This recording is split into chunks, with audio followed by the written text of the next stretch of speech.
Well, congratulations. How are you feeling after that performance? I feel relieved. I can breathe. Blessed, thankful, grateful, happy. Uh, I'm just tired. I'm tired, but I'm happy that I got the win. We got the job done today, and it's gonna be nice. Just take a second. When you say relieved, is that a normal feeling, or was there something special going into this fight that was on your shoulders? I was mainly just fighting a lot of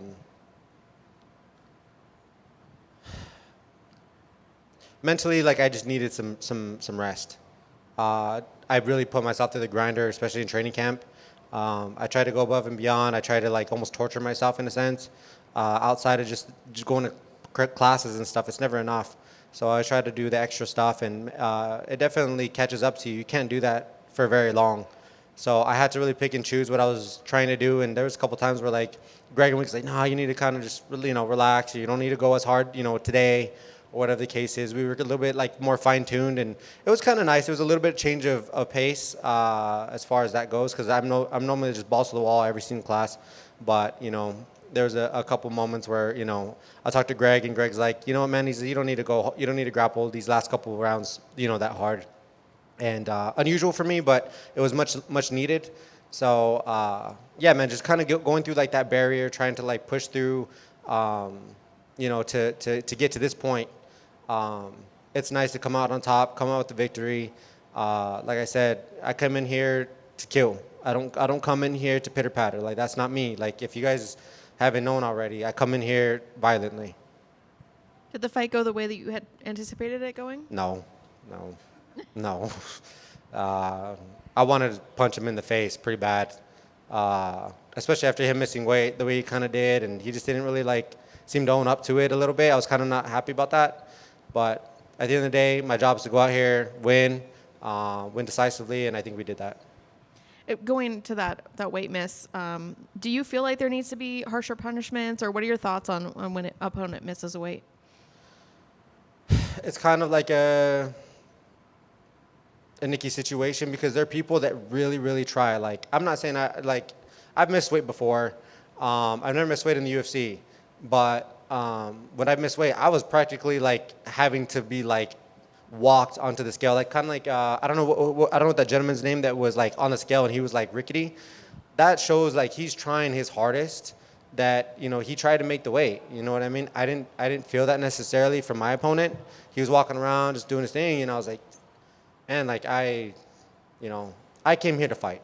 Ultimately, like it doesn't matter. I came here to fight. I came here to beat him, and we did that. So ultimately, that's what happens. But it's kind of like a weird situation, because some people really, really try, and they try to make it to that very end, but it becomes very, very dangerous for all of us. This is a very dangerous sport, and it's always the fight before the fight that makes it even that much more dangerous. So I understand people taking like extra precaution. So yeah, I'm not one to really say that he should or shouldn't have or whatever, but it's kind of a weird situation. You mentioned kind of needing a break. Does that mean we aren't going to see you the rest of the year, or was that more of a? Yeah, I mean, right now I'm kind of leaning towards a no. The only one and I've been saying this, the only one that I probably consider is MSG. I'd love to fight there, but I'm sure they'll go there again. So if it doesn't happen this time, I'm sure I can make my way into another card, hopefully, that's over there. But yeah, right now I don't really have any plans to do something, anytime soon. Do you think you did enough to get a bonus? That's not for me to make that call. I hope so. I mean, do you think I did enough? I mean, I hope so. I think that this card should be like everybody deserves a bonus. All the Yeah, finishes. it looks like there's been some good fights. Wild.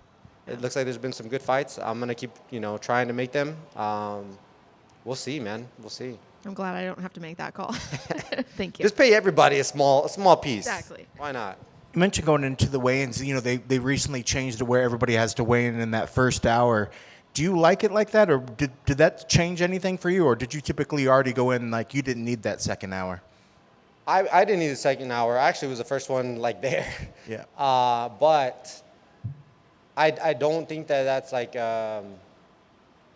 it's hard, because you got to wake up at like some of us got to wake up at 4 a.m. to start the weight cut. So having that little extra time does help some of us. You know what I mean? I think my last fight, you know what I mean? I had to go into the second hour. It just is what it is, and it makes it a little bit more tough. And I understand, like, the UFC's the UFC, the protocols are the protocols. I get it. You know, you guys make the rules. We don't have to necessarily like the rules, but we just understand them. And I think if you abide by them, it is what it is. But truly, I do think that, you know, that second hour would help some people for sure. And I don't know if you had any sort of frustration when he initially took your back and then you were able to kind of reverse out and then you start dropping the elbows. It almost seemed like you were kind of pissed off at him for trying to take your back a little bit. What was your initial thoughts when he did take your back? Were there any kind of, not that were you ever worried, but did you know that he put himself in a bad position that you were able to kind of reverse and eventually get to the finish from that? I was more pissed off at myself. Like, I was like, God, stupid Steve. Like, you dummy. Like, why like, he had my back. I know exactly what to do. You know, when he has my back, he tried to get the figure four. Like, I stopped that. I just knew I had to get the 2-on-1. I tried to find that. He was strong. You know, like, I knew he was going to be strong. I just knew I was gonna take, like, an extra step to get to where I needed to get to. And then finally, like, I was like, all right. Like, he did piss me off in there. I was like, to hell with this. Like, I'm going to get him. You know what I mean? So got out, reversed it, and then I was able to get to work. Yeah, and some of those elbows were nasty. I don't know if that's the kind of thing you're able to practice in the camp leading up to it. But I mean, they were very sharp elbows. Is that something that you sort of tuned up for this fight, or is that just something you work on in general? If you come to Greg Jackson's Tuesday and Thursday class at Jackson Wink Academy, you will have a day. And again, you're continuing your run of not making it to the third round. You're getting another finish.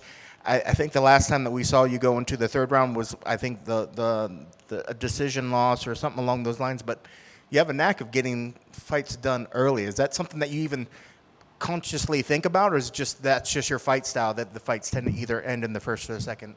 It kind of seems to be just ending sooner. I felt like the second round was like my sweet spot for a minute, but yeah, man.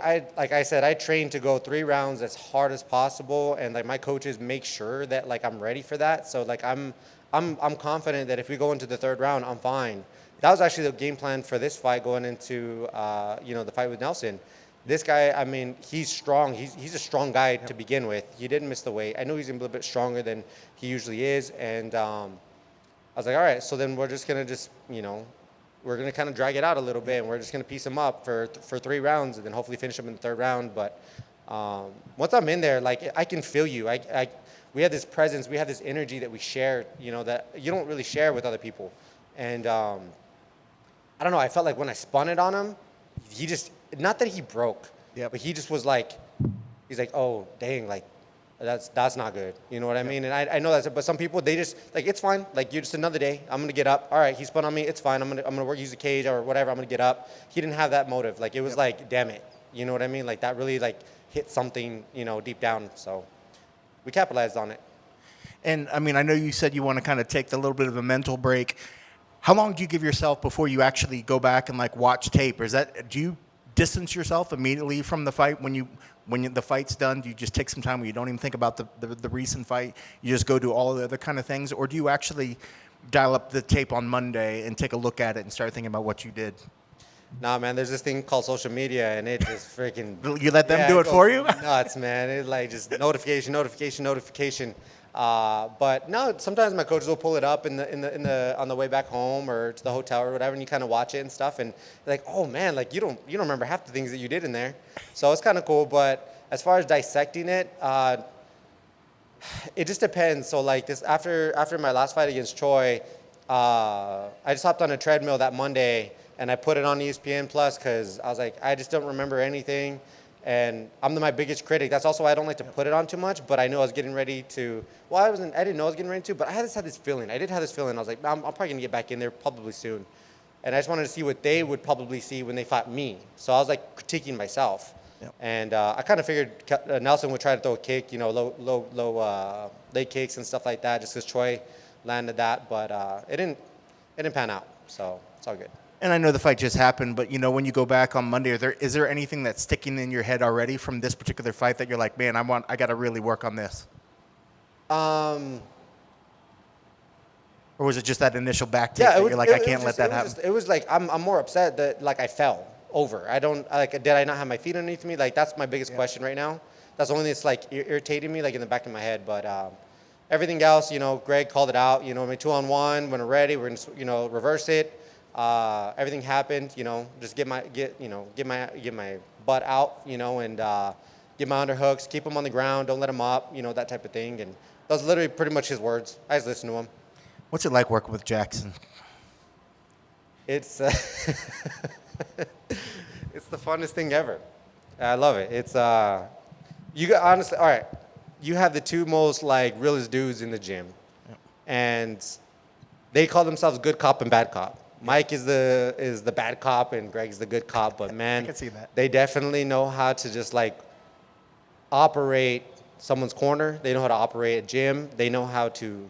They understand the meaning of teamwork, and they know how to work well together. And I'm blessed to have them in my corner, and so is everybody else in my gym. So we're all grateful at Jackson Wink Academy. Congrats on the victory. Thank you.